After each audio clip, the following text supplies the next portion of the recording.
comenzamos la videoclase en la cual vamos a ver este tema 14 de anabolismo, ¿vale? En esta clase nos vamos a centrar en repasar el PowerPoint, ¿de acuerdo? Los procesos que son más específicos y un poquito más complicados los haremos a través de la pizarra, ¿vale? Explicaremos y sí que es importante que vosotros me vayáis haciendo llegar las dudas que os vaya surgiendo, como si estuviéramos en clase normal, aunque vosotros no podáis hablar como tal, pero yo os leo en el chat y entonces me vais poniendo las dudas que os van surgiendo, ¿sí? Luego también repasaremos un poquito en base al libro qué contenido entra y qué no entra y algunos nombres que utilizan en el libro que son un poquito diferentes a los que nosotros vamos a utilizar. Entonces, para que no os liéis los que echéis un ojo al libro, ¿vale? Y entonces, con esto, con los vídeos de YouTube, más el libro, más el PowerPoint, pues tendríamos una base bastante buena para esta primera parte del tema, ¿vale?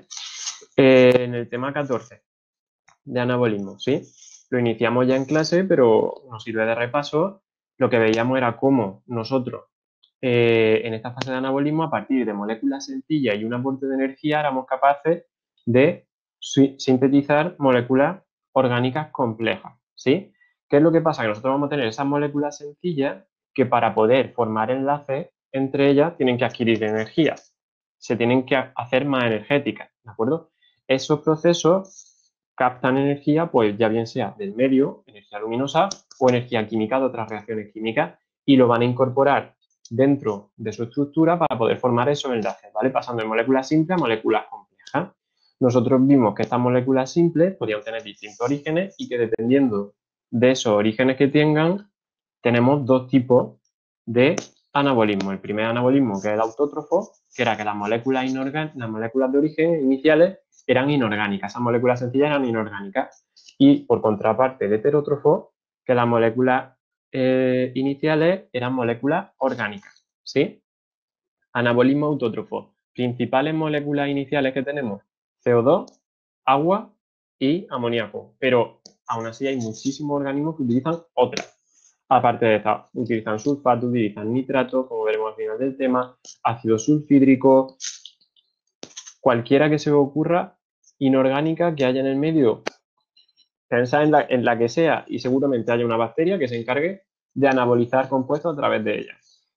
Y luego tendríamos la orgánica sencilla, pues, por ejemplo, que pasemos de glucosa y convirtamos esa glucosa en glucógeno, ¿vale? Uniéndole más moléculas de glucosa. O aminoácidos que lo unamos entre ellos y formemos una proteína. Eso sería anabolismo de tipo heterótrofo. El primero, lo que estoy haciendo es convertir el medio de inorgánico, pasarlo a orgánico. Por lo tanto, un proceso más complejo que estará restringido a organismos más concretos, mientras que pasar de orgánico a orgánico es más sencillo. Entonces, en este caso, las moléculas orgánicas sencillas son más fáciles de transformar en esas moléculas orgánicas complejas y es llevado a cabo por todos los organismos. Esta sería la primera clasificación de ese anabolismo, y cómo yo clasifico el anabolismo en dos tipos según esa molécula de partida inicial, o autótrofo sea inorgánica o heterótrofo sea orgánica. Entonces vemos que las moléculas inorgánicas sencillas se pueden transformar a moléculas orgánicas sencillas o a moléculas orgánicas complejas a través del anabolismo autótrofo, y esto lo van a llevar a cabo las células que son de tipo autótrofo, solo las que son capaces de coger lo inorgánico y convertirlo en orgánico, ¿sí? Y ahora, las moléculas orgánicas sencillas las paso a orgánicas complejas a través del anabolismo heterótrofo, y esto lo pueden llevar a cabo todas las células. Si lo llevan a cabo todas las células, la mayoría de estos procesos, ¿dónde sucederían? ¿Dónde pensáis vosotros que sucederían?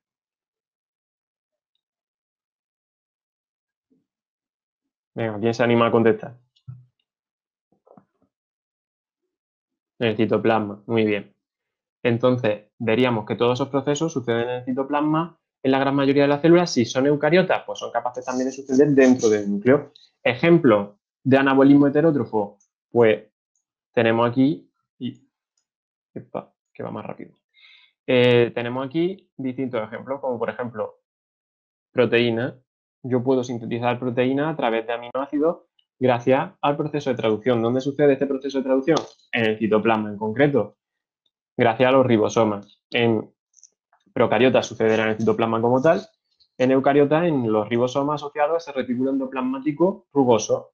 Ácido nucleico, convertir bases nitrogenadas, ribosas, desoxirribosas y los grupos fosfato, que me formarán nucleótidos, esos nucleótidos los agrupo entre ellos y me forman ácidos nucleicos como el ADN o el ARN, pues mediante procesos de replicación, transcripción.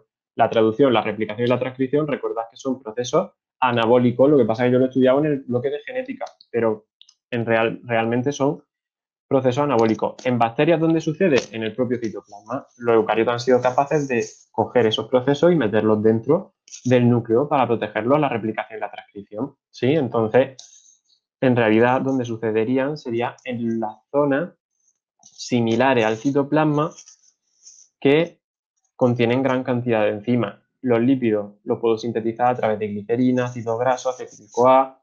Puedo reducirlo, añadir mucho hidrógeno a esos compuestos para conseguir sintetizar esos lípidos, ¿sí? Y los glúcidos, pues a través del piruvato, del fosforopiruvato, puedo sintetizar glucosa mediante el proceso de gluconeogénesis o a través de distintas moléculas de glucosa o de otras exosas, las puedo unir entre ellas para sintetizar, por ejemplo, glucógeno, gluconeogénesis, ¿vale? Glucógeno, génesis, que no me equivoque con el de arriba, ¿sí?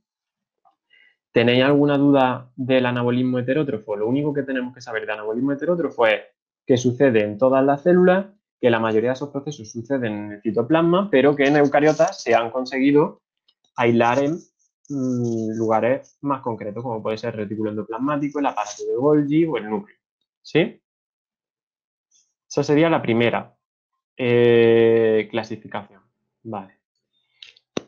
Aquí tenéis en la diapositiva, recordad que teníamos esta diapositiva de resumen, que no hay que saberse todos los procesos, pero sí ver qué sucede en el citoplasma, por lo tanto van a ser comunes a distintos organismos.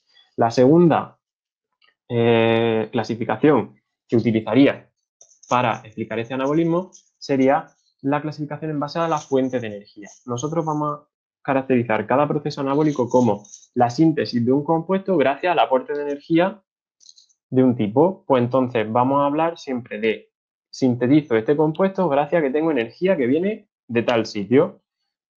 En este caso, la energía, ¿de qué forma me puede venir? Me puede venir como anabolismo fotosintético, es decir, que yo coja la energía de la luz y la convierta en energía química en forma de ATP, o como anabolismo quimiosintético, que es lo que hemos visto en el tema anterior, es yo coger un proceso que sea exergónico, que desprenda energía, coger esa energía y aprovecharla para sintetizar ATP. Y ese ATP utilizarlo como moneda de cambio para el anabolismo. Nosotros vamos a tener que en la biosfera se dan estos dos procesos, pero el anabolismo fotosintético va a ser mucho más restrictivo que el quimiosintético. El quimiosintético lo llevan a cabo todos los organismos. Todos los organismos cogen moléculas sencillas y las convierten en complejas con energía química. Pero solo un grupo pequeño de organismos es capaz de coger la luz y convertirla en energía química sin necesidad de pasar por ninguna reacción, ¿sí? Entonces, lo que estamos viendo son dos fuentes. Cuando yo vaya a definir un proceso anabólico, tengo que ver que hay fuentes de energía y moléculas de inicio y moléculas de fin. Las fuentes de energía, luz o energía química, fotosíntesis o quimiosíntesis. Según moléculas de inicio y moléculas de fin, autótrofo o heterótrofo, ¿sí? De manera que en el proceso que nos vamos a centrar, que es la fotosíntesis, sería, no pasa nada, Diego, bienvenido aunque sea un poquito más tarde, luego le echa un ojo que lo subiré a YouTube para que lo tengas, ¿de acuerdo? Entonces, lo que tenemos que tener claro es que el proceso en el que nos vamos a centrar es la fotosíntesis en este caso, ¿vale? Que es un proceso fotosintético, es decir, la luz viene y nos da esa energía y en este caso vamos a ver que es un proceso en el cual yo voy a coger la materia inorgánica y la voy a convertir en materia orgánica, un proceso de tipo autótrofo, ¿sí? Los organismos que llevan a cabo fotosíntesis autótrofa se denominan fotoautótrofos, porque son capaces de coger la luz y convertir materia inorgánica en materia orgánica. Por lo tanto, yo siempre que hablo de un proceso, recordad, y sé que soy muy pesado, fui muy pesado en clase y vuelvo a serlo, tengo que hablar de que la fotosíntesis es captación de luz y síntesis de glucosa a través del CO2.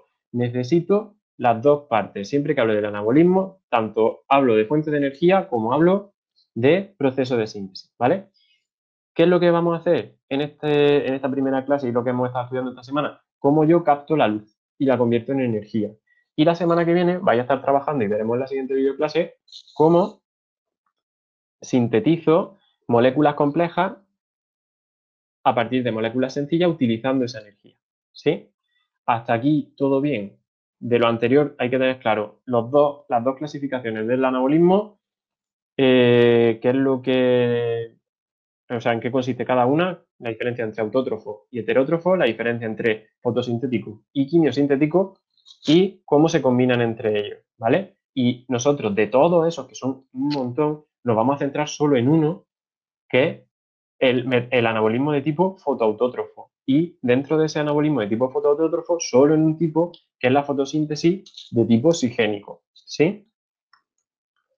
Esa fotosíntesis oxigénica, ¿en qué consiste? Nosotros vamos a ver que dependiendo de quién me dé los electrones y quién me acepte esos electrones, voy a tener dos tipos de fotosíntesis. La oxigénica sería en la que el dador de electrones es el agua y el aceptor el dióxido de carbono. De manera que el agua va a desprenderse de esos electrones mediante su ruptura y se me va a romper en hidrógeno por un lado y en oxígeno por otro. Ese hidrógeno a su vez se romperá en electrones y protones y esos electrones son los que aprovecho para transportar. Hay distintos aceptores a lo largo del proceso, pero el último aceptor, es decir, el último compuesto que se me reduce cogiendo esos electrones, sería el CO2, ¿sí? El dióxido de carbono. ¿Cómo se va a reducir al final del todo? Convirtiéndose en glucosa, es decir, haciéndose más complejo. Por lo tanto, el dador inicial sería el agua y el aceptor final el CO2, ¿vale? Ahora, tiene como característica esto que como yo rompo la molécula del agua para coger esos electrones, el oxígeno se me genera como subproducto, es decir, no es el producto de la fotosíntesis oxigénica, ni la función de la fotosíntesis es producir oxígeno, sino que la función de la fotosíntesis es captar luz, convertirla en energía y sintetizar glucosa a partir de CO2. Y como subproducto de ese proceso voy a generar oxígeno. Ahora, para mí es muy importante porque yo como organismo heterótrofo aerobio necesito el oxígeno. Y entonces pues le doy muchísima importancia al proceso, pero en realidad es uno más de muchísimos procesos que suceden en la biosfera, ¿vale? Tenemos que tener claro que la fotosíntesis oxigénica es oxigénica porque el agua me da los electrones y cuando yo parto el agua por la mitad se me libera oxígeno, ¿sí? No es que convierta el CO2 en oxígeno, como se decía a los niños cuando eran pequeños, o que el producto de la fotosíntesis es el oxígeno, no. El oxígeno se genera por los intercambios que hay de electrones a nivel de membrana, ¿vale? Y la anoxigénica sería todo lo que no es oxigénica, es decir, que el dador de electrones no es el agua, que el aceptor final no es el CO2, ¿sí? Y que por tanto no se me genera oxígeno como subproducto. ¿Por qué? Porque el dador de electrones no es el agua. Si el dador de electrones no es el agua, no se puede generar oxígeno, ¿sí? ¿Lo entendemos eso bien? Vale. ¿Hay alguno de aquí, que aquí se haya perdido, que esto no lo termine de entender antes de que pasemos a lo siguiente? Vale, perfecto. ¿En cuál nos vamos a centrar? En la oxigénica, ¿vale? Y aquí es donde viene ya el meollo de esta primera parte del tema y donde tenemos que centrarnos en qué es la fotosíntesis oxigénica, cómo funciona y cómo soy capaz de conseguir esa energía. Lo que tenemos que ver es que esa fotosíntesis oxigénica tiene dos características que la hacen ser muy importante a nivel biológico. La primera es que es la primera fuente de obtención de sustancias orgánicas, es decir, nosotros tenemos sustancia orgánica gracias a que los organismos fotosintéticos son capaces de fijar la sustancia inorgánica y convertirla en orgánica. Es decir, son capaces de llevar a cabo ese anabolismo de tipo autótrofo. Si no, no tendríamos esas sustancias orgánicas porque son los primeros organismos que son capaces de retirar lo que hay en el medio que es inorgánico y convertirlo en orgánico. Ahora, además de eso, en ese proceso cogen energía de la luz y la convierten en energía química. Por tanto, nos están dando dos cosas. La primera, sustancia orgánica y la segunda, energía. Gracias a esa fijación de energía de luminosa a química, yo puedo iniciar los procesos que me permiten sintetizar energía química. Recordad que en un principio la síntesis del piruvato, o sea, la degradación de la glucosa a piruvato, necesitaba un aporte energético inicial. Pues ese aporte energético inicial lo voy a necesitar de alguna parte. En este caso, ¿de dónde va a venir? De otra degradación de otros compuestos que se me hayan generado en esta primera fase, en la fotosíntesis, ¿sí? Gracias a que el organismo fotosintético o quimiosintético autótrofo convierte lo inorgánico en orgánico, yo puedo tener sustancia orgánica. Ahora, además de eso, como somos aerobios heterótrofos, pues nosotros nos fijamos en lo nuestro. ¿Y qué es lo nuestro? Que gracias a que esta fotosíntesis de tipo oxigénico emitió oxígeno al medio, cambió la atmósfera de la Tierra. Y al cambiar la atmósfera de la Tierra hizo que nosotros, organismos autótrofos, perdón, autótrofos no, heterótrofos, aerobios, podamos vivir en esa atmósfera, que tengamos esa capacidad de captar ese oxígeno que está en alta concentración dentro de la atmósfera, en un 21% aproximadamente de nuestra atmósfera es oxígeno, y eso es gracias a estos procesos de fotosíntesis oxigénica. ¿Cuáles fueron los primeros organismos que llevaron a cabo esto? Cianobacterias, que son bacterias fotosintéticas de las cuales, de un antepasado común de estas cianobacterias, provienen los cloroplastos, tal como nosotros los conocemos actualmente. Y luego las plantas y algas, que gracias a la adhesión de cloroplastos mediante teoría biosimbiótica a esas células vegetales, pueden producir este oxígeno, ¿vale? Aún así, ya os digo, lo más importante de la fotosíntesis no es que se produzca oxígeno, sino que podemos obtener sustancia orgánica y energía, ¿vale? La ecuación global de la fotosíntesis la hemos estudiado 200.000 veces, pero tenemos que ver que el proceso no es tan sencillo como solo esta ecuación. Lo único que a nivel estequiométrico nos da una idea de cómo es. Y es que yo 6 átomos de carbono provenientes de 6 moléculas de dióxido de carbono las voy a convertir en una molécula de glucosa. Pero para poder convertir 6 moléculas sencillas en una molécula compleja, necesito darle energía que le permita formar esos enlaces que tiene. ¿Esa energía dónde me va a venir? De la luz del sol. Yo voy a coger esa energía de la luz del sol o de la luz de una lámpara, si estamos en un invernadero, la voy a convertir en energía química en forma de ATP y la voy a utilizar en la síntesis de esa glucosa. Ahora, como subproducto, yo voy a romper el agua y obtengo oxígeno, ¿vale? Por eso, en la ecuación global de la fotosíntesis representamos el agua, dióxido de carbono, nos dan glucosa y oxígeno, ¿sí? La molécula que en mayor cantidad se forma dentro del cloroplasto es la glucosa, pero hay otras hexosas y otras pentosas que se van a ir formando gracias a la adhesión de estas moléculas de CO2, ¿vale? Lo que yo tengo que tener claro aquí es que el dióxido de carbono lo voy a convertir en glucosa y, por tanto, si yo quiero una glucosa, necesito 6 moléculas de dióxido de carbono, si no, no se llevaría a cabo, ¿sí? La fotosíntesis oxigénica se divide en dos fases y es muy importante que siempre hablemos de fotosíntesis oxigénica. Hay muchísimos tipos de fotosíntesis, pero la que vosotros vais a estudiar, la luz, nos pregunta Álvaro si la luz de la lámpara y la del sol tienen la misma longitud de onda. En los invernaderos hay lámparas en los cuales tienes luz blanca como tal, pura, es decir, que tiene todas las longitudes de onda del espectro visible. Nosotros ahora después veremos que el espectro visible, la luz blanca, se subdivide en numerosas longitudes de onda si pasa por un prisma. Pues los pigmentos son capaces de aprovechar esta luz. Por ejemplo, en un invernadero tenemos luces con la misma longitud de onda que emitiría la luz solar para que puedan aprovechar la luz de una lámpara que yo tenga en casa. Claramente no tiene exactamente la misma longitud de onda porque esa luz ya está pasando a través de un cristal de la bombilla, está pasando a través de las partículas en suspensión que hay en el aire, entonces las longitudes de onda, esa luz como se va descomponiendo, van cambiando, ¿sí? Tenemos unas partes que sí están en el espectro visible y otras que no, ¿sí? Hasta aquí todo claro. De todas formas, ahora vamos a entrar mejor en eso porque os voy a explicar cómo funcionan los pigmentos como tal. En este caso, fotosíntesis oxigénica. Recordad que siempre, siempre, siempre fotosíntesis oxigénica, nombre y apellido. ¿Por qué? Porque hay muchos tipos de fotosíntesis. Nosotros nos vamos a centrar en estudiar una, que es la oxigénica. Luego hay muchos otros. Entonces, centramos y en el examen siempre vamos a poner tanto que es fotosíntesis como que es oxigénica. Este proceso es muy complejo, ¿vale? Muy complejo. Hay asignaturas en carreras universitarias que se dedican única y exclusivamente al estudio de la fotosíntesis. Entonces, asignaturas de 6 meses y nosotros vamos a estudiarla en 2 semanas. ¿Cómo? Vamos a simplificar mucho el proceso a nivel de lo que vosotros necesitáis, pero sí tenemos que tener una idea clara de lo que sucede. Este proceso se va a dividir en dos fases. La primera fase, la fase luminosa, que es la que hemos trabajado esta semana. Y la segunda fase, que será la fase oscura, que es la que trabajaréis la semana que viene. La primera fase es la captación de la luz y la conversión de esa luz en energía química. ¿Vale? La energía luminosa en energía química.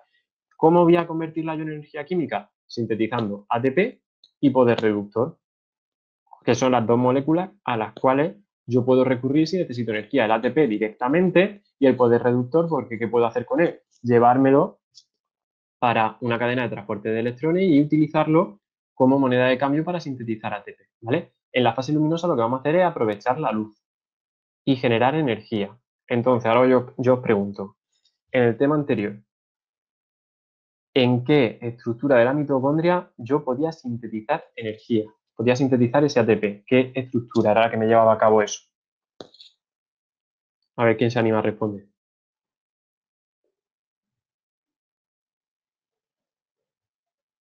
Y no me dejéis solo. Hombre, responded alguno, que seguro que alguno acordáis. Y si no, como no os veo, podemos mirarlo juntos. La membrana interna, ¿sí? En las crestas mitocondriales era donde yo tenía las estructuras que me permitían esa síntesis de ATP. Por lo tanto, si yo la mitocondria la comparo con el cloroplasto, el equivalente a la membrana interna de la mitocondria dentro del cloroplasto, ¿cuál sería? El tilacoide. Pues entonces, esa síntesis de energía se va a llevar a cabo dentro del tilacoide, ¿de acuerdo? En esa membrana que tengo interna. Mientras que la fase oscura son los ciclos enzimáticos que llevan a cabo la transformación de unos compuestos en otros para fijar el CO2 y convertirlo en glucosa. ¿En qué parte de la mitocondria yo cogía y sintetizaba distintos compuestos e iba intercambiando enzimáticamente un compuesto por otro?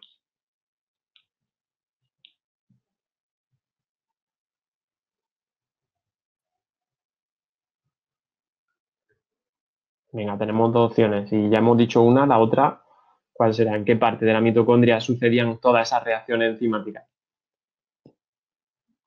Hombre, Pablo, si la producción de energía sucedía en la membrana, todos los ciclos enzimáticos en la matriz. El ciclo de Krebs, recordad que sucedía en la matriz mitocondrial. Por lo tanto, la matriz, en este caso del cloroplasto, ¿cuál sería? El estroma. Pues el estroma es donde van a suceder la fijación de compuestos. Nosotros es muy sencillo. Vamos a imaginarnos que las enzimas siempre tienen que estar en los citoplasmas, ¿sí? Y las cadenas de transporte de electrones y la producción de energía en las membranas. Entonces, si yo pienso que el cloroplasto o que la mitocondria es una bacteria, todos los ciclos enzimáticos van a suceder en su citoplasma. ¿Cuál sería el citoplasma del cloroplasto o el citoplasma de la mitocondria? El citoplasma del cloroplasto sería el estroma y el citoplasma de la mitocondria, la matriz. Y ahora las cadenas de transporte en su membrana tilacoide en el cloroplasto y crestas mitocondriales o membrana interna en la mitocondria. ¿Sí? De esa forma, si lo aprendéis así, no se olvida nunca. Porque ya sabéis que en la membrana, o sea, siempre tiene que ser en la membrana donde sucede el transporte. Pues ¿dónde va a suceder el transporte? Tilacoides o crestas mitocondriales. Y las reacciones químicas, es decir, los ciclos que hemos estudiado, el de Krebs y que luego estudiaremos el de Calvin, en el citoplasma. ¿Cuál es el citoplasma de esos orgánulos? La matriz y el estroma. ¿Sí? Hasta aquí la diferencia entre fase luminosa y fase oscura lo entendemos. Fase luminosa es porque aprovecho la luz y la convierto en energía química, pero la fase oscura no tiene nada que ver con la luz. Entonces, por eso se llama oscura, ¿vale? Pues no necesito luz en el proceso. No significa que se haga de noche. Se hace durante todo el día, pero que no requiero que la luz actúe durante ese proceso. ¿Sí? ¿Lo entendemos bien? Antes de pasar a estudiar la fase luminosa más detenidamente. Por ahora parece fácil, difícil, es lo que es un poquito repaso de lo que ya vimos en clase, pero está bien que lo hagamos sobre todo para que no se nos olvide y que tengamos muy claro, si vamos razonando poquito a poco cada una de las fases, lo veremos mejor, ¿sí? Ahora vamos a entrar ya en lo que es la fase luminosa, ¿vale, chicos? Ya vamos a entrar en estudiar cómo yo capto la luz, cómo la convierto en energía química, para luego poder aprovecharla en la siguiente fase, que es la fase oscura. La fase luminosa va a ser una serie de procesos que vamos a llevar a cabo para captar esa luz y convertirla en energía química, ¿vale? Entonces, lo primero de todo que voy a hacer es captar la energía luminosa, provocar un transporte de electrones que me lleve a cabo una transformación de esa energía luminosa en energía química en forma de ATP, ¿sí? Y luego yo esos electrones que voy a transportar los voy a necesitar de sacar de alguna parte. En este caso los voy a sacar de una molécula de agua. ¿Qué es lo que voy a hacer? Romper la molécula de agua para quitarle los electrones que tiene y transportarlos. Entonces, los dos procesos principales que suceden durante esta fase luminosa sería la captación y transformación de energía y la obtención de electrones por parte del agua, ¿vale? Para la formación en un futuro de poder reductor. Nosotros la fase oscura la dejaremos ya para el final, ¿vale? Para la semana que viene y nos vamos a centrar en esa fase luminosa. Hay tres pasos del proceso o tres procesos que tienen que darse sí o sí dentro de la fase luminosa. Y hay un último proceso que no siempre se da, ¿vale? Los tres primeros los vamos a tener siempre, que es la absorción de la energía luminosa por parte de los pigmentos, la descomposición del agua en un inicio para poder obtener los electrones y el transporte de esos electrones para generar ATP. Hasta ahí bien. Ahora, una vez se ha producido este paso, en algunos momentos obtendré después NADPH o no, dependiendo del tipo de vía que yo siga, ¿vale? Por lo tanto, el objetivo principal es la obtención de ATP. Y el NADPH es objetivo, pero no siempre lo voy a obtener, siempre y cuando utilice la vía correcta para obtenerlo, ¿sí? Entonces, vamos a ver cada uno de estos procesos. Entonces, como lo primero de todo es ver cómo absorbo la energía, necesito saber cómo es la molécula que es capaz de absorber mi energía. Y esas moléculas son los pigmentos, ¿de acuerdo? Un pigmento es una molécula con un gran número de dobles enlaces, que como ya vimos en el primer trimestre, esos dobles enlaces son los que le permiten captar radiación, acumularla y pasarla, porque son capaces también de emitir esa radiación, ¿sí? Esas sustancias capaces de absorber la luz, que tienen un gran número de dobles enlaces, las conocemos como pigmentos, porque tienen color. ¿Por qué las puedo ver yo? Porque de todo el espectro visible, ellas son capaces de captar una parte de esa luz y emitir otra que no son capaces de captar, de absorber, y entonces tienen color, ¿vale? En concreto, la clorofila de tipo A, que es verde, me está diciendo que es capaz de absorber todos los tipos de luz, excepto el verde. Por eso yo la veo verde, ¿sí? Pero es capaz de absorber el resto de la luz del espectro visible, como veremos ahora. Estos pigmentos, que son moléculas con gran cantidad de doble enlace de distintas naturalezas químicas, lo que vamos a ver es que si nosotros cogiéramos el cloroplasto, nos lo llevamos al laboratorio, lo digerimos y medimos las distintas moléculas que tiene, en casi un 80% va a ser lípido, como membrana que es, y luego un 12% van a ser pigmentos. Es decir, ya nos está diciendo que un gran porcentaje de estas membranas son pigmentos. ¿Qué nos indica eso? Que la función principal de la membrana tilacoidal va a ser captar esa luz y poder convertirla en energía química.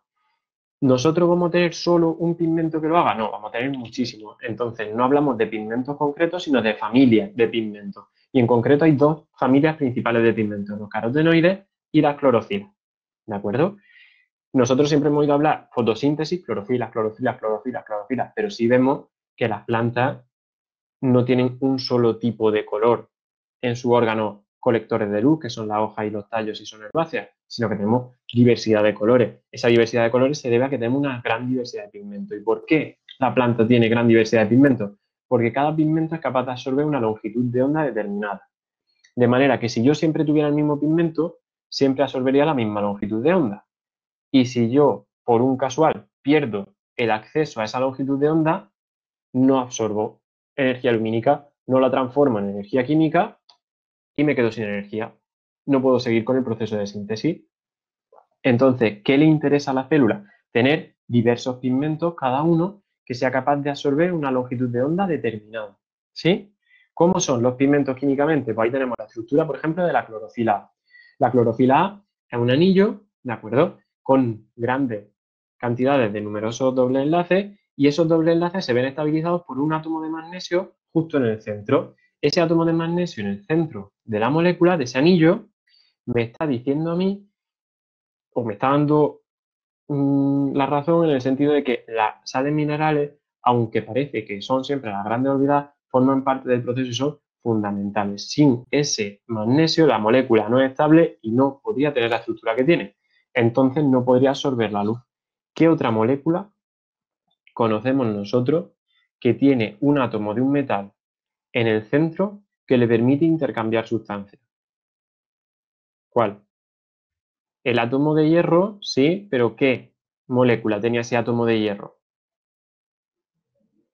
Los glóbulos rojos no son moléculas, Diego, es una célula. La hemoglobina, exactamente, hemoglobina y mioglobina, muy bien, Álvaro. No son primos, son una célula y una molécula. No podemos confundir molécula y célula en este curso, vamos, ni de broma. Hemoglobina y mioglobina son otro ejemplo de moléculas con sales minerales en su interior, ¿vale? En este caso el magnesio, hay clorofilas que tienen calcio, clorofilas que tienen potasio. Dependiendo del tipo de mineral tendrá una estructura u otra. Y es eso lo que hará que los enlaces... has realizado una pregunta antes, Álvaro, ¿cuál? Copia y pégala, de nuevo, por si no es. Porque la última que te he visto yo ha sido la de la lámpara, pero la otra no, creo que no se ha enviado. Mándamela de nuevo y la resolvemos antes de seguir.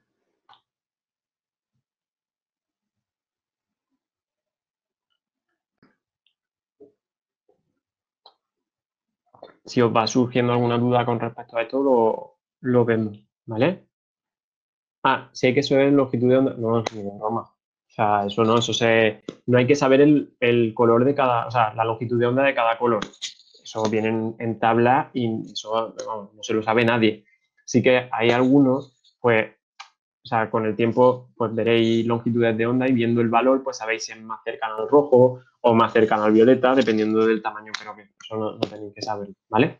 Lo que sí tenéis que saber es que cada pigmento va a absorber una longitud de onda concreta porque el doble enlace se van a situar de maneras diferentes. Entonces, esos dobles enlaces van a permitir o no el paso de las longitudes de onda que se miden en nanómetros. Es decir, nanómetros me dice la amplitud de esa longitud de onda. Entonces, dependiendo de los nanómetros que tenga esa longitud de onda, ¿sí? Podremos ver que son capaces de absorberse uno frente a otro, ¿sí? En concreto, nosotros la luz o el espectro visible lo podemos dividir en numerosos colores, ¿sí? Esos son los principales. Ahora, cada uno desde el 770 hasta el 390, cada valor es una longitud de onda diferente y cada pigmento va a ser capaz de captar una longitud de onda diferente. Si yo me cojo 3 de los principales pigmentos que hay en la membrana del tilacoide, veremos que cada uno tiene un perfil de absorción diferente. Por ejemplo, la clorofila A tiene un pico muy cercano al violeta, muy cercano al 400, pero el resto de longitudes de onda no absorbe casi nada. Su pico sería la longitud de onda que mejor absorbe. Mientras que la clorofila B tiene dos picos, uno cercano al 700 y otro cercano al 500, un poquito inferior al 500, 400 y pico, ¿vale? Que son esos dos picos de absorción dependiendo de su estructura. Si yo me fijo en la gráfica, ¿cuáles son los valores que peor absorben estos pigmentos? ¿Cuáles serían? ¿Qué valores de color? El verde. ¿Y de qué color veo yo la planta, Diego? De color verde. ¿Por qué? Porque ese color no lo pueden absorber. Y al no poder absorberlo, lo emiten. ¿Qué es lo que van a hacer los pigmentos? Coger la radiación, esa radiación va a hacer que se exciten atómicamente, es decir, que esos átomos se exciten y los electrones suban de nivel, y esos electrones van a transmitir esa energía que se produce al subir de nivel a la molécula colindante. Por lo tanto, yo necesito tener todos los pigmentos cercanos dentro de la membrana. ¿Cómo lo voy a tener cercanos? Llevándolo a complejos llenos de pigmentos encargados de captar esa energía luminosa que son los fotosistemas. Un fotosistema es un conjunto de muchísimos pigmentos diferentes, cada uno capaz de absorber longitudes de onda distintas, específicas. Van a cargarse con esa longitud de onda de manera que sus electrones de los últimos niveles saltarán y subirán de nivel. Al subir de nivel, desprenden energía y esa energía es transmitida al pigmento que tienen al lado. De esa forma, transmiten esa energía y están convirtiendo la energía que le ha llegado en forma de luz, la energía lumínica, en energía química. ¿Vale? Esa energía química va a culminar en la síntesis del ATP, pero ya ahí estamos haciendo esa transformación. Nosotros vamos a ver dos tipos de pigmentos. Uno muy específicos, cada uno capaz de coger una longitud de onda concreta que al unirse todos me van a coger un espectro muy amplio. Esos pigmentos específicos para cada longitud de onda son los complejos antenas. Y cada uno va a coger una longitud de onda, se excita y transmite esa energía al siguiente. Y así continuamente, hasta que llegan a un pigmento específico, que es lo que se conoce como centro de reacción. Ese centro de reacción es un pigmento que es capaz de acumular muchísima, muchísima, muchísima energía. De manera que le llegará la energía de los otros pigmentos y se cargará de energía que luego transmitirá a la molécula de agua. Y al transmitirla a la molécula de agua, provoca que su enlace se rompa, provoca su ruptura. Y entonces, al romperse esa molécula de agua, ya soy capaz de quitarle los electrones. Esa ruptura es lo que conocemos como fotólisis, ¿vale? Y para que ello se lleve a cabo, necesito esos pigmentos que acumulen energía y luego se la cedan a la molécula, ¿vale? De esta forma, yo estoy transformando la energía luminosa en energía química. ¿Qué tengo que tener claro del fotosistema? Fotosistema, conjunto de pigmentos, ¿vale? Complejo, formado por muchos pigmentos dentro de la membrana tilacoidal, en los cuales tengo dos tipos de pigmentos, los que captan la energía y los que la acumulan para romper el agua. Los que captan la energía, complejos antenas. Los que la acumulan para romper el agua y que se produzca el intercambio de electrones, centros de reacción. ¿Sí? Cada pigmento capta una longitud de onda o cómo se almacena la energía todas juntas. Eso es lo que nos pregunta Álvaro. Cada pigmento va a captar una longitud de onda concreta y esa longitud de onda, ¿vale? Va a hacer que el pigmento se fije y le pasa esa energía al siguiente, hasta que llegan a un pigmento que, además de captar, lo que hace es acumular todo lo que han ido captando los otros. Ese pigmento es el centro de reacción. Entonces, cada uno va a captar la suya y se lo va transmitiendo a los demás hasta que llegan al centro de reacción. Cuando llega al centro de reacción empieza a acumular. Acumular, como si fuera un depósito. Y cuando el depósito ya está lleno, necesita transmitir esa energía a otra molécula que se la transmite al agua. Y entonces la rompe. ¿Sí? ¿Lo entendemos mejor?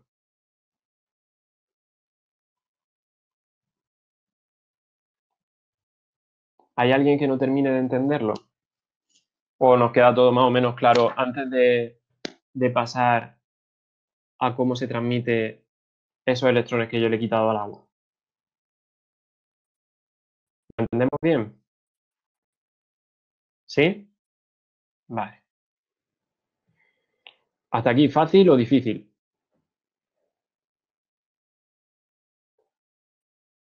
Lo de la longitud de onda no lo entiendes, Diego. Vale. Tenemos distintas longitudes de onda y la luz blanca se me va a dividir en muchísimas longitudes de onda diferentes. ¿Sí? Ahora, cada pigmento es capaz de coger una concreta. Es decir, absorbe una.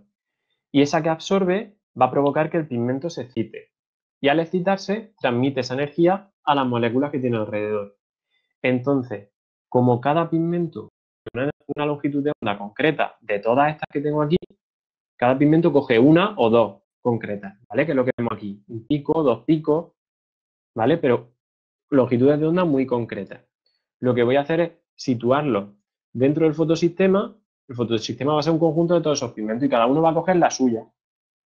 A los pigmentos que llega toda la luz visible, pero cada uno coge la que él quiere, la que él utiliza, y entonces se excita y pasa esa energía a los pigmentos de al lado, que se excitan y pasan esa energía a los de al lado así hasta que llegan al centro de reacción, que es como si fuera el almacén de energía. Entonces, toda la energía del pigmento acaban en ese centro de reacción, pero cada pigmento ha cogido de la luz visible que le ha llegado la que él utiliza. ¿Sí? ¿Lo entienden mejor?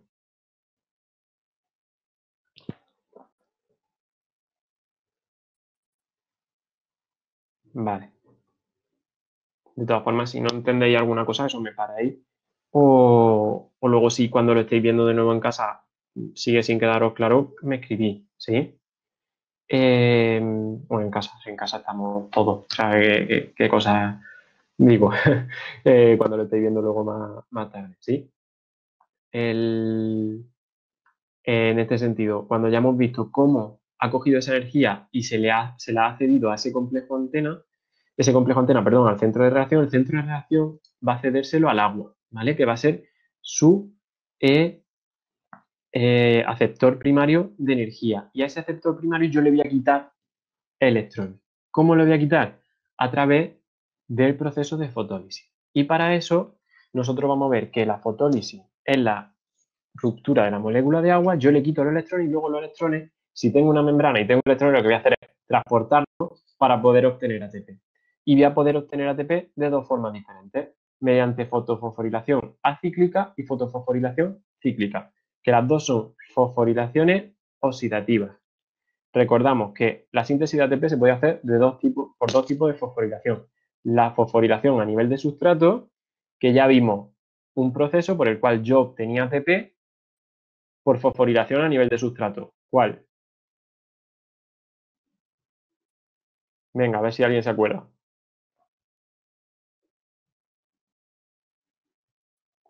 ¿Por qué proceso? Por glucólisis. Muy bien, Jorge. Y ahora, lo que vamos a ver son procesos de fosforilación oxidativa. En este caso vamos a ver dos, que son la fotofosforilación acíclica y la cíclica. Pero ¿qué otro proceso hemos visto de fosforilación oxidativa?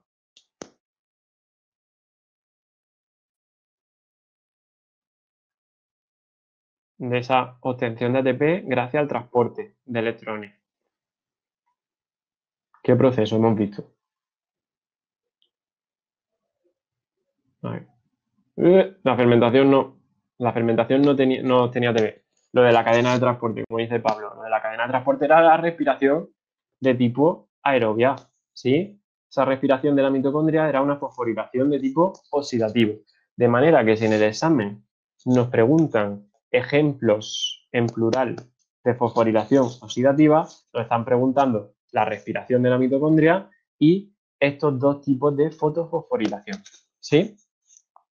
Nosotros ahora vamos a centrar lo que queda de clase en explicar estos dos tipos y así zanjaríamos lo que es eh, el proceso primero de fase luminosa, ¿vale? Para ello nos vamos a la pizarra y vamos a ver cada uno de estos procesos. Si en algún momento no veis bien la pizarra, me lo decís para que pare y no siga escribiendo, ¿vale? Nosotros vamos a estudiar primero la fotofosforilación acíclica, ¿vale? Esa fotofosforilación acíclica me va a permitir a mí obtener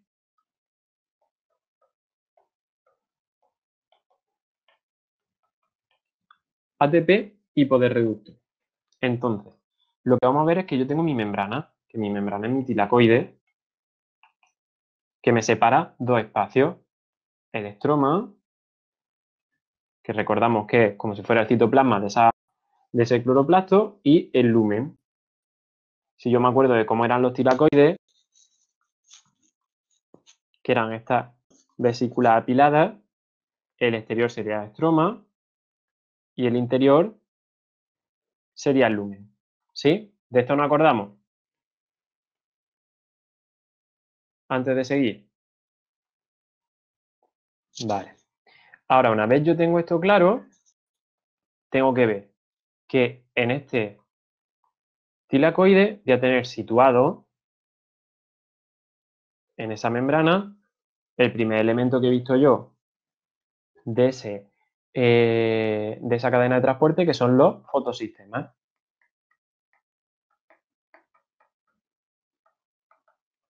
Esos fotosistemas van a tener distintos pigmentos y van a ser capaces de cogerme la molécula de agua y generarme dos electrones de esa molécula de agua mediante el proceso de fotólisis. Ese sería el primer paso de captación, ¿sí? Ahora, estos fotosistemas me van a transmitir esos electrones a otras proteínas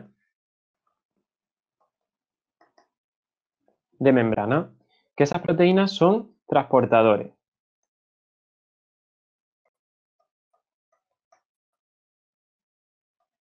Y esas proteínas transportadoras lo que van a hacer es, gracias al flujo de electrones, van a introducir hacia adentro protones y los electrones se van moviendo. Funciona exactamente igual que la cadena de transporte de electrones que veíamos en la mitocondria, de manera que la concentración de protones en el lumen, ¿cómo será? ¿Alta o baja?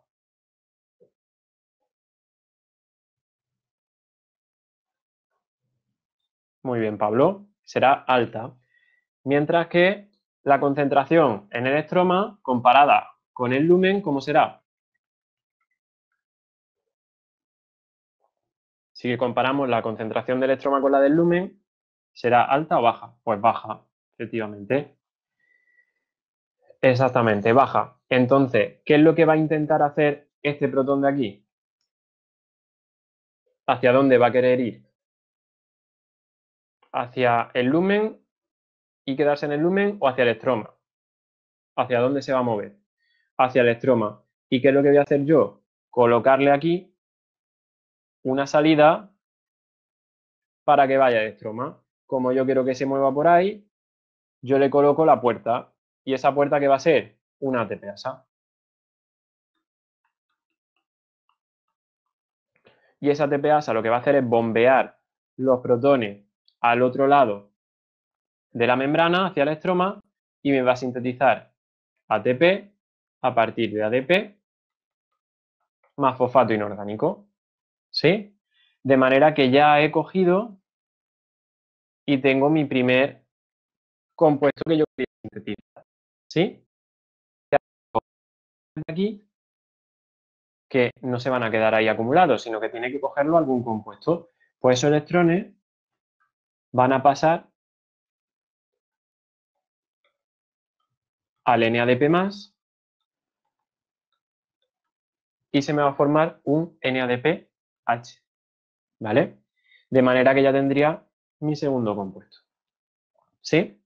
¿Entendemos cómo funciona a nivel de membrana? ¿O hay alguna duda? Estos fotosistemas, recordamos que para que rompan el agua tiene que llegar luz. Por cada molécula de agua se consigue un ATP. ¿Vale? Álvaro no tiene conexión, pero porque se le ha caído internet o porque se te va a parar la imagen. Vale, bueno, ahora mismo no estoy escribiendo. Laura, dime si ves lo que estoy escribiendo ahora mismo. ¿Sí? La cámara. Ah, bueno, la cámara no es importante. Si eso la cámara la quito, no vaya a ser que así... ¿Veis bien lo que estoy escribiendo? ¿Habéis visto que he hecho una X? ¿Sí o no? No. ¿Sí? Vale, si hay alguno que lo veáis, entonces significa... vale, lo amarillo lo vemos mal, no os preocupéis que cambio a naranja.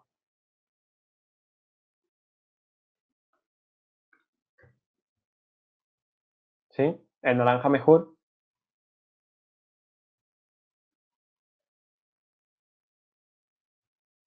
Vale.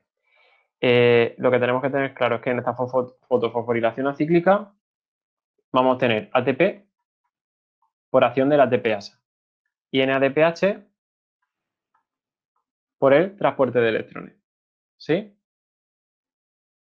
¿Alguna duda de algún proceso? Ahora lo vamos a volver a ver desde el punto de vista redox, pero a nivel de membrana, ¿entendemos cómo va moviéndose, cómo se mueven los electrones y cómo se mueven los protones?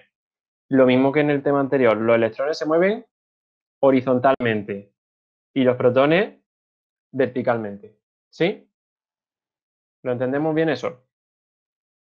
¿O hay alguna duda? Antes de pasar, es que no quiero pasar a lo siguiente si hay duda aquí. Vale. Supongo, si no me decís nada, supongo que todo claro. Vale. Ahora, ¿cómo sucede? Imaginaos que yo lo miro desde el punto de vista redo y voy a pasar de compuestos más negativos a compuestos más positivos, ¿vale? Desde el punto de vista redo. Entonces, mi compuesto de partida va a ser el fotosistema 2, ¿vale? Ese fotosistema 2 es capaz de coger una longitud de onda concreta. Y a ese fotosistema 2 va a llegar la luz, de manera que el fotosistema 2 se va a convertir en fotosistema 2 excitado. No le deja entrar a Álvaro.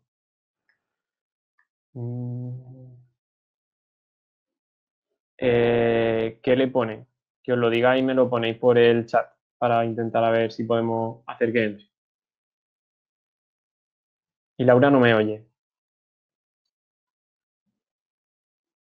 El resto sí me oís. Es para saber si es problema mío o es problema vuestro. Vale. Álvaro ya está. Vale, bien, bien, se oye bien. ¿Por dónde nos hemos quedado? Mira, empezamos desde aquí, desde el inicio de esto, ¿vale? Que como es resumen de lo anterior, así nos va. ¿Sí? Voy aquí en negro. Vale. ¿Está ya todo? Vale. Vamos a ver moléculas que tienen un potencial redox más negativo y moléculas que tienen un potencial redox más positivo. Ahora voy a explicar lo del PS1, no os preocupéis. Lo explico ahora de nuevo, Álvaro. Entonces, ahora tengo que yo voy a partir de una molécula, bueno, un grupo de moléculas que es el fotosistema 2, ¿vale? Ese conjunto de pigmentos. Ese fotosistema 2, a ese fotosistema 2 va a llegar la luz, ¿vale? Una longitud de onda concreta. Y ese fotosistema 2 se va a convertir en fotosistema 2 excitado, ¿sí? Excitado, ¿qué significa? Que se ha cargado con la energía de esa luz y al convertirse en fotosistema 2 excitado es capaz de, lo voy a hacer en azul, es capaz de quitarle 2 electrones al agua mediante esa fotólisis, ¿sí? Ahora esos electrones irán viajando. Como son electrones y el fotosistema 2 está ahora muy negativo, ¿qué tenderán a hacer esos electrones con respecto al fotosistema 2? ¿Qué pensáis vosotros? Si el fotosistema 2 ahora es muy negativo y los electrones son negativos, ¿qué harán? Repelerse, ¿sí? Por lo tanto, van a ir hacia un compuesto más positivo. En este caso, la plastoquinona. Esa plastoquinona, si nos acordamos de la cadena de transporte de electrones en la mitocondria, había un compuesto que se llama ubiquinona, pues este sería de la misma familia, una quinona, ¿de acuerdo? Esa plastoquinona va a coger esos electrones y esos electrones van a ir viajando hacia allá. Y esa plastoquinona va a ser un compuesto intermedio que los va a transmitir hacia un complejo que se llama complejo BF. El complejo BF son dos citocromos, el citocromo B6 y el citocromo F. Esos dos complejos lo que van a hacer, como son transportadores, son transportarme los hidrógenos dentro del lumen, ¿sí? La plastoquinona es una proteína, sí. Una proteína transmembrana. Ese complejo BF me va a transportar los protones hacia adentro del lumen tilacoidal, ¿vale? Mediante ese viaje de electrones, ¿sí? Y ahora estoy muy negativo. O sea, perdón, muy negativo no, muy positivo. Por lo tanto, es muy difícil encontrar otro compuesto que sea positivo. ¿Qué es lo que voy a hacer? Subirme los electrones de nuevo hacia un negativo para que vuelvan a bajar hacia los positivos, ¿sí? Por eso los transporto a un fotosistema 1. que cuando le da la luz se convierte en fotosistema 1 excitado. Y entonces los electrones que se han ido con él, como vuelve a ser negativo, tienden a bajar. Y van a bajar al siguiente compuesto, que es la ferredoxina. Esa ferredoxina es una proteína capaz de ceder los electrones al NADP+, para convertirlo en NADPH. ¿Vale? De manera que esos electrones que venían por aquí viajan por aquí y al final son cedidos a esa molécula. ¿Sí? Esto de aquí, si nosotros lo vemos, ¿vale? Vamos a coger otro color y más chiquitico. Tiene forma de Z al revés. Por eso se llama flujo Z, ¿vale? O esquema en Z, lo podéis encontrar también. ¿Qué es lo que me dice? Cómo viajan los electrones desde la molécula de agua que tengo aquí hasta el NADPH. Y en ese proceso yo he introducido hidrógeno. Y ese hidrógeno luego será lo que transporte para sintetizar el ATP. ¿Sí? Como no vuelvo desde aquí al inicio, este flujo se llama flujo acíclico. ¿Lo entendemos bien? ¿O hay alguna duda?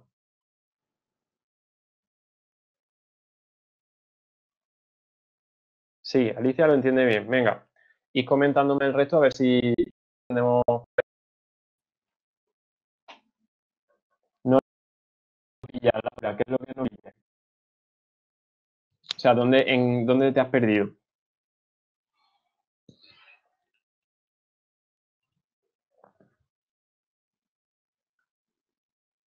En el PS1, vale. Desde el PS2 sabes que coge el agua, entonces esos electrones que tengo ahí van a viajar hasta la plastoquinona, que es más positiva, hasta el complejo de F, que es más positivo, pero yo ya he llegado como al fondo del positivo. Entonces, para que siga viajando tengo que volvérmelo a llevar hacia el negativo y que se sienta repelido. ¿Cómo voy a llevármelo de nuevo al negativo? Excitando otra vez un complejo, en este caso un fotosistema, que es el PS1, ¿sí? El fotosistema 1 lo que voy a hacer es volver a excitarlo, de esa manera se transmiten los electrones hacia el fotosistema 1 excitado, que es más negativo. ¿Y qué van a tender a hacer? Repelerse y huir. Y van a huir hacia un compuesto que sea con un potencial redox más positivo, ¿sí? Y de esa forma pasan a la ferredosina, de la ferredosina al NADP+, para convertirse en NADPH. ¿Vale? Laura Revuelto ya ha visto la duda, pero primero que me diga Laura si lo ha entendido mejor o sigue perdida. Y ahora ya vamos a lo que sintetizo. Vale. Bien, ahora lo que nos preguntaba Laura, que era que si con este ciclo obtenemos NADPH y ATP, y ella misma se ha corregido, ha dicho proceso. En este caso no es un ciclo, ¿por qué? Porque no vuelvo al principio, ¿vale? En un proceso voy a obtener las dos cosas. ATP, gracias a que transporto hidrógeno hacia adentro y luego lo voy a sacar hacia afuera con la ATPasa. Y NADPH, gracias al transporte de electrones, ¿sí? Entonces, en la acíclica obtengo los dos, NADPH y ATP. ¿Sí? Y ahora veremos la cíclica, en la cual solo obtengo ATP. ¿Sí? Esto también se puede llamar flujo Z, flujo acíclico o flujo abierto. Pero el más correcto es fotofosforilación de tipo acíclico, ¿vale? O acíclica. ¿Lo entendemos bien? La acíclica, antes de pasar a la cíclica. ¿Sí? Vale. En la fotofosforilación de tipo cíclico, lo que voy a hacer es partir, ¿vale?, de los electrones que ya he arrancado una vez, ¿vale? Y nos vamos a situar directamente, vamos a ponerlo arriba para que no se nos olvide. La cíclica, uy, voy a poner con una letra mejor, no se ve bien. Paga.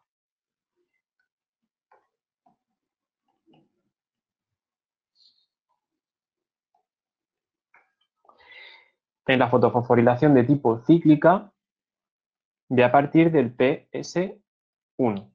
Y al PS1 llegaban los electrones desde el agua, ¿sí? Y yo me los subía hacia un compuesto más negativo, que era el PS1 excitado, ¿sí? Y ahora, estos electrones en la acíclica irían a la ferredoxina, ¿sí? Y de la ferredoxina al NADPH, pero ahora no quiero al NADPH. Entonces voy a enviarlo a un compuesto que sea más positivo que la ferredoxina.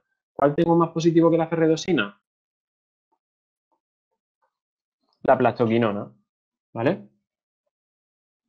La energía que capta el PS1 sirve para poder volver a llevarme los electrones a zonas muy negativas y así que los electrones se desprendan, porque si no, se quedarían en el PS1 y no seguirían viajando.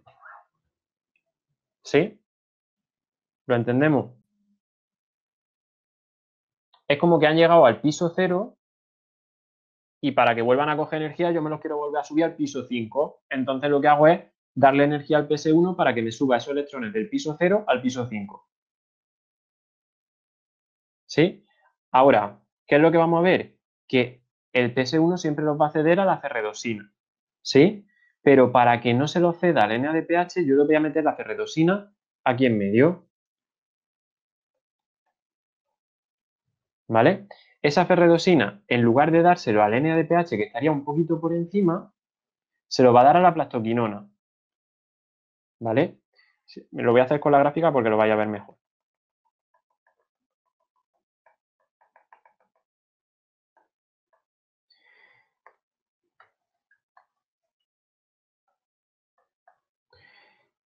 Imaginaos que yo parto del PS1. PS1 es muy positivo, por lo tanto, los electrones, si están aquí, no van a querer moverse. ¿Qué es lo que voy a hacer? Hacerlo de nuevo muy negativo, con el PS1 excitado, ¿sí? Entonces los electrones, que ahora mismo se han ido hacia aquí arriba, intentan huir. El flujo normal,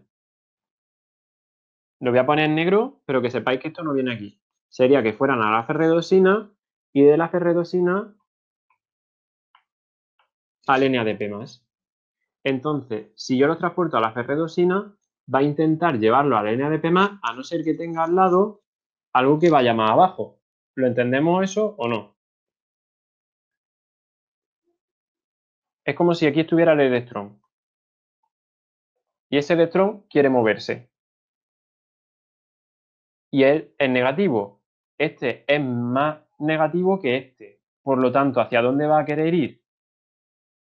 Hacia aquí, que es menos negativo. ¿Sí?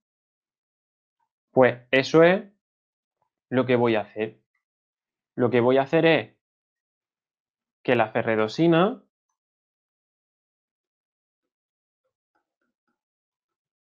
me lo pase a un compuesto más negativo, que es la plastoquinona.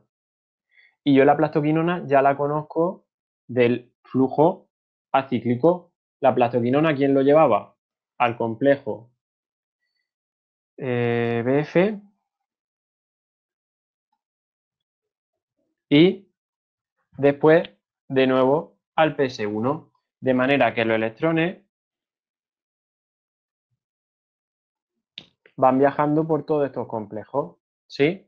Como vuelvo al PS1 y vuelvo de nuevo, el flujo siempre es cíclico. Y yo no necesito agua. ¿Por qué? Porque con una vez ya que tenga los electrones, ya ese mismo electrón va viajando continuamente. Ahora, el citocromo BSI y el citocromo F van a seguir transportando protones. Por lo tanto, ¿qué si me sintetizan? ATP. Ahora, como la ferredoxina se lo da a la plastoquinona, lo que no hay es NADPH. ¿Sí? ¿En qué se diferencia la fotofosforilación cíclica de la acíclica? La acíclica sintetiza ATP y NADPH y utiliza el agua. La cíclica sintetiza ATP, no sintetiza NADPH y no utiliza el agua. ¿Sí? ¿Entendemos bien ambos procesos? ¿Vale? Ese fotosistema, que no se nos olvide, perdona, se excita gracias a que llega la luz. ¿Vale? Alguien que no entienda los procesos o que no haya entendido algún paso de cómo se produce la energía aquí. Los electrones van a salir de una primera fotólisis del agua, porque ahora vamos a ver, paso a la presentación para que lo veáis más, que ambos procesos van juntos, ¿vale? Entonces,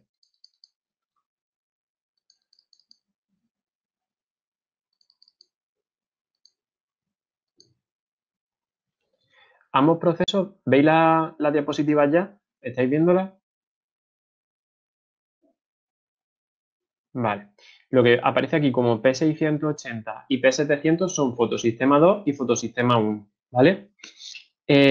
Ambos procesos van conectados. Entonces, en la fotofosforilación de tipo acíclica, cojo del agua y listo. Pero uno de esos electrones del agua van a seguir dando vueltas en el ciclo de la cíclica. De manera que si en algún momento me quedo sin agua, ¿cuál me sigue funcionando? ¿La cíclica o la acíclica? Si yo me quedo sin agua. La cíclica, porque yo le he dado ya un electrón, ¿sí? De manera que la planta, aunque se quede sin agua, ¿qué sigue produciendo? Mientras tenga luz, aunque no tenga agua, ATP, sigue produciendo energía, ¿vale? Hay plantas sin agua que siguen produciendo, se producen simultáneamente, sí. Ahora, la célula va a darle prioridad a uno o a otro dependiendo de las condiciones que tenga. Y así es como se regula el proceso, pero los dos suceden al mismo tiempo. ¿Vale? Y yo tengo muchísimos tilacoides con muchísima superficie. Lo que hacían los tilacoides, al hacer esas bolsitas pequeñas, tenemos mucha superficie de membrana que está haciendo lo mismo continuamente. Entonces, ya tener muchos fotosistemas, muchos citocromo B6, muchos citocromo F, muchas plastoquinonas que están continuamente transportando, ¿vale? El citocromo F se va al P, o sea, al fotosistema 1, ¿vale? Sí que es verdad que en algún esquema podéis ver que después del citocromo BF puede ir a un compuesto intermedio que se llama plastocianina, pero no tenéis por qué saber, ¿vale? Simplemente que sepáis que, se produce ese transporte de electrones. No tenéis que hacer hincapié en saberos todos los intermediarios, pero sí conocer los fotosistemas principales, ¿vale? Sí, en el vídeo puede ser que lo pusiera. ¿Vale? De aquí lo que tenéis que saber es los fotosistemas principales, cómo se transmite la energía entre esos fotosistemas y que se debe a que vamos de potenciales redos más negativos a potenciales redos más positivos. ¿Sí? Que añadí la plastocianina, estupendo. Que después de la ferredosina añadí el resto de compuestos que aparecen, bien, pero que tampoco es lo más importante. Lo más importante es que sepáis que hay dos fotosistemas y que cada uno es diferente, ¿vale? Que no son el mismo. ¿Sí? ¿Entendéis bien esto? Y ya nos quedaría la última parte, que es la regulación del proceso. Ves cómo elijo uno o elijo el otro, ¿vale? ¿Hay alguien que no lo vea? En el proceso, nosotros vamos a tener en la membrana muchas ferrosinas. Igual que vamos a tener muchos fotosistemas, muchas plastoquinonas, ¿vale? Y entonces, lo que vamos a ver es que entre ellos, ¿vale? Dependiendo de las condiciones de la célula, las ferredosinas se lo van a dar al NADP más o se lo van a dar a la plastoquinona. ¿Que yo tengo mucho NADP más?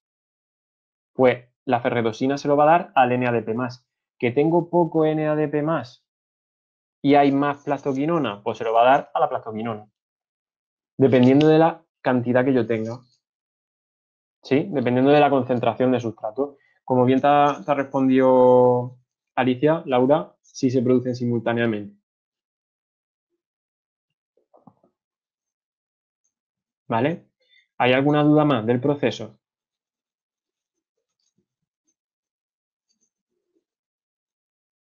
Si no, pasamos a la regulación y terminamos ya esta parte, ¿vale?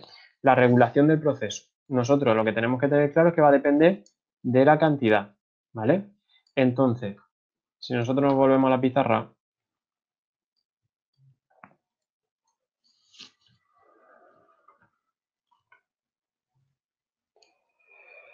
nosotros podemos tener distintas situaciones. ¿Qué situaciones podemos tener? Que en la célula tenga mucho, perdón, en la célula no, en el estroma tenga mucho NADP+, que tenga poco NADP+. Si tengo mucho NADP+, tendré poco que NADPH. Por lo tanto, el equilibrio ¿hacia dónde va a ir? Hacia sintetizar ¿qué?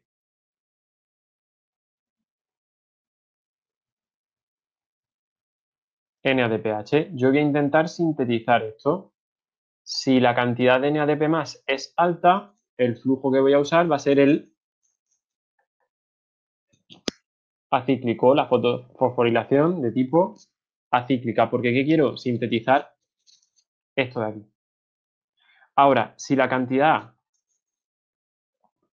de NADP+ es muy baja, significa que yo tengo mucho NADPH. Por lo tanto, no me interesa sintetizar este de aquí. Si la cantidad de NADP+ es baja, voy a utilizar la cíclica. ¿Sí? ¿Por qué? Porque el equilibrio me va a ir hacia sintetizar más de este. ¿Vale? Dependiendo de la concentración de los coenzimas reducidos, utilizaré una ruta prioritariamente u otra. Las dos suceden al mismo tiempo, pero yo le voy a dar prioridad a una frente a otra. Bueno, yo no, el cloroplasto. ¿Sí? Ahora, además de eso, ¿qué otra molécula me influye en su regulación? El ADP. Si yo tengo mucho ADP, voy a querer convertir ese ADP ¿en qué? Lo quiero convertir en ATP. Por lo tanto, la concentración de ATP va a ser baja. Si tengo mucho ADP que quiero convertir en ATP,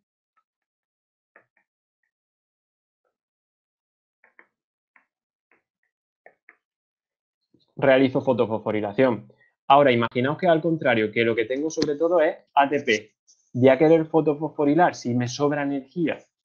No, entonces y hacia el otro sentido. No querrá sintetizar ATP, ¿vale? Entonces, la concentración de ATP me activa o inhibe los dos procesos, mientras que la de NADP+ me activa uno o me inhibe el otro. ¿Entendemos eso? ¿Hay alguien que no lo entienda? Y así es como se regula, que se regula simplemente si hay mucho ATP, directamente el proceso se para. Ahora, ¿qué es lo que pasa? Eso es a nivel teórico.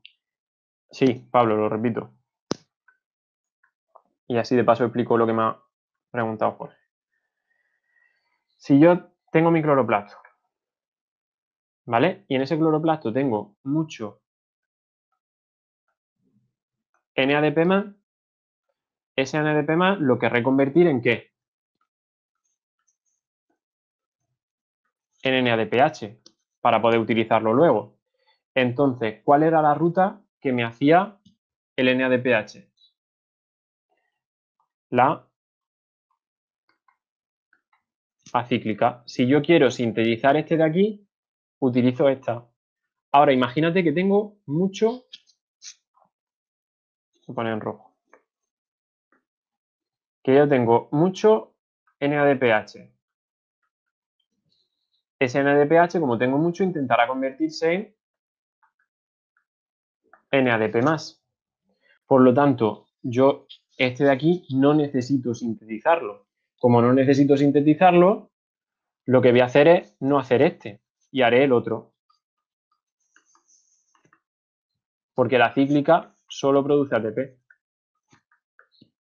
Y así hago que este vuelva al equilibrio, ¿vale? Y aumente de cantidad. En la situación que dice Álvaro, que dice que si tenemos mucho ATP y poco NADPH, si yo tengo poco NADPH voy a intentar sintetizarlo. Entonces, ¿qué voy a hacer? Fotofosforilación de tipo acíclica. Siempre el que marca va a ser este de aquí. Siempre. Y ahora, si tengo mucho ATP acumulado, que era lo que preguntaba Jorge, la célula va a intentar gastarlo, entonces lo que hará será respirar más. ¿Vale? El exceso, gastarlo lo que hará será respirar más, no, perdón. La célula lo que hará será sintetizar más glucosa, ¿vale? Va a querer gastarlo. ¿Y cómo lo va a gastar? Sintetizando compuestos, haciendo sustancias de reserva. Va a sintetizar el CO2, lo va a pasar a glucosa y esa glucosa a glucógeno, si es una planta, almidón. Entonces, si el ATP es muy alto, pero lo que va a hacer esto ya de aquí es fase oscura. ¿Sí? Principalmente la forma más fácil de gastarlo es convirtiendo el CO2 en glucosa. Esa es la forma más fácil. La otra forma es rompiendo los enlaces y que salga calor. Entonces puede ser que yo rompa los enlaces de distintas moléculas gracias a que le añado ATP y se genera calor. ¿Vale? Energía en forma de calor, entonces libero energía. Cuando yo a mí me sobra ATP, lo que tengo que hacer con esa energía, en vez de acumularla, es liberarla.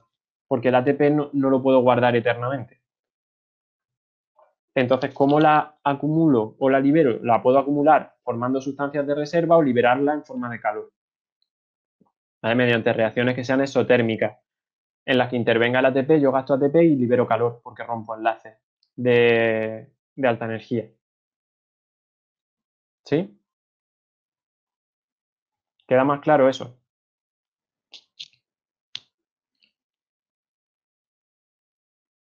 Vale. ¿Hay alguna duda más de alguna parte del proceso? ¿Algo que no entendamos bien, que no veamos claro? ¿Alguno de vosotros que no haya entendido algo de lo que hemos visto antes, de lo que estamos viendo ahora? Y nada, nosotros en el fondo un poco, pero no mucho, no lo creáis. Un poco echamos de menos, porque pierde la vidilla, la semana, si no estáis vosotros. Eso no es lo mismo. Aquí hablar al ordenador, yo decía, echo de menos, y lo decía ayer Jorge también, dice, echo de menos escuchar las dudas directamente en vez de leerlas, pero bueno, es lo que tenemos. Si conseguimos algo mejor, pues os lo vamos diciendo, ¿vale?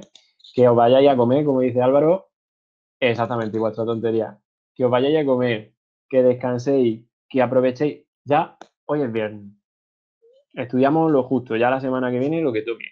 Y eso, no aburráis mucho y sí que permaneced en vuestras casas, aprended a tocar algún instrumento, yo qué sé, darle un poco a la imaginación y dirá, Netflix o HBO y tiráis para adelante. Entonces, bueno, ya os voy dejando, que ya os estoy viendo ya es fin de semana, directamente el triángulo voy a aprender. Hombre, si tiene el triángulo, hay gente muy versa en el triángulo, Laura, no lo subestime.